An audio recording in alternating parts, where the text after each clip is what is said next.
পাষণ্ড পিতার হাত থেকে রক্ষা পেল না ১ বছরের শিশুপুত্র। সেনাবাহিনীর চাকরি থেকে ২ মাসের ছুটিতে বাড়ি এসে জামাকাপড় কিনে দেওয়ার কথা বলে স্ত্রী ও ১ বছরের শিশুপুত্রকে হোটেলে নিয়ে নির্মমভাবে হত্যা করেছে সেনা সদস্য আজিজুল হক।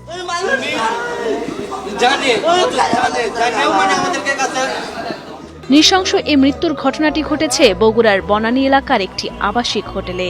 জানা যায়, ঘাতক সেনা সদস্য আজিজুল হক চট্টগ্রাম সেনানিবাসে কর্মরত।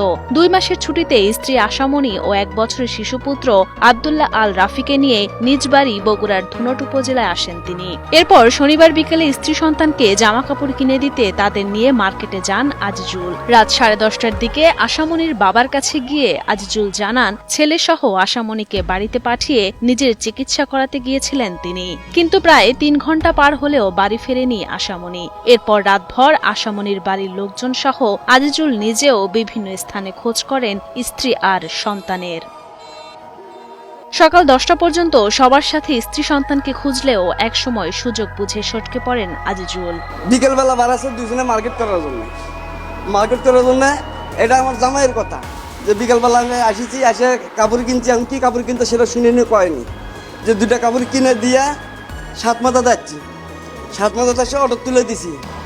অটো তুলে দেওয়ার পরে আমি বললাম যে তুমি বাসায় যাও আর আমি ঠনঠনিয়ার ডক্টরস ক্লিনিকে যাবো, যে আমার শরীর সমস্যা লাগতেছে, আমি ওটি শরীর পরীক্ষা করবো, তারই সিরিয়াল দেবো দিয়ে আমি বাসায় আসতেছি। এটা 8টার ঘটনা। আর ওই জামাই আমার কাছে আমার দোকানে গেছে চলে 10:30টায়। চাকরি করে চিড়িয়াখানা। আচ্ছা, মনে করি বৃহস্পতিবার দিনে এখানে বিকালে, শুক্রবারে থাকে বিকালে, কালকে শনিবারে বিকেলে হচ্ছে কাপড় চোপড় কিনা দেয় না, ওষুধ কিনা দেয় না। ওষুধ কিনে তো কেনা হয়নি, কাপড় চোপড় কিনে বেল গেছে, মনে করেন বেটার বউ সাতমাথার গাড়ি তুলে দেয়, ওষুধ কিনবে যাচ্ছে। কিছুক্ষণ পরে ফোন দিয়েছে, গাড়ি আলা করছে যে কী করে কয়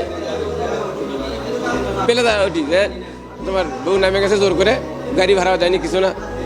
পরে বাচ্চার সমন্দির কাছে ফোন দিয়েছে যে আশামণি দেখেন তো বাদ গেছে, না যায়নি, এই বলছে আর নাই।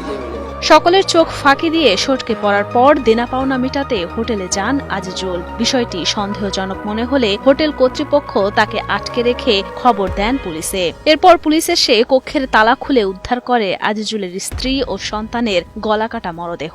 বনানীতে বাস স্ট্যান্ডে শুভেচ্ছা ইয়েতে আসেন, হোস্টেলে আসেন, এখানে আশামণি নামে মানে আপনাদের মেয়ে এখানে আছে। যে কি হয়েছে না হয়েছে আমরা ভাবছি যে কোনো হয়তো এখানে কেউ নিয়ে আসে করলো কিনা। পরে শুনে আসি দেখি শুনি যে মার্ডার করছে, তাও ছোলেকে মারছে, ছোলের মাথা নাকি মাথা বলে করতল নদীতে ফেলে দিচ্ছে। তাহলে আপনারা বলেন এর কি করা উচিত? পুলিশের হাত থেকে বাঁচতে আজিজুল নিজের পরিচয় লুকিয়ে কক্ষ ভাড়া নেন বলে জানান বগুড়া পুলিশ সুপার সুদীপ কুমার চক্রবর্তী। স্ত্রী সন্তানকে গলা কেটে নির্মমভাবে হত্যা, এমনকি শিশুপুত্রের খণ্ডিত মাথা নদীতে ফেলে দেওয়ার কথাও স্বীকার করেছেন বলে জানান পুলিশ সুপার। চট্টগ্রামে কর্মরত একজন সেনা সদস্য আজিজুল, তার বাড়ি বগুড়া এবং তার শ্বশুরবাড়ি হচ্ছে বগুড়া শহরে। সে গতকাল রাতে তার স্ত্রী এবং 1 বছরের সন্তান সহ সে শুভেচ্ছা হোটেলে সেখানে সে একটি কক্ষ ভাড়া নেয় এবং রাতের বেলা যে কোনো একটি সময়ে সে অত্যন্ত সুপরিকল্পিতভাবে তার স্ত্রী এবং তার 1 বছরের যে শিশু সন্তান তাদেরকে নির্দয়ভাবে সে হত্যা করে এবং পরবর্তীতে তার যে সন্তানের যে দ্বিখণ্ডিত যে মস্তকটি সেটি সে বলেছে যে সে করতল নদীতে নিক্ষেপ করেছে। তো আমরা ইতিমধ্যে যে আজিজুল তাকে আমরা আমাদের নিয়ন্ত্রণে নিয়েছি, আমরা তাকে জিজ্ঞাসাবাদ করছি, মামলা রুজু হওয়া প্রক্রিয়াধীন।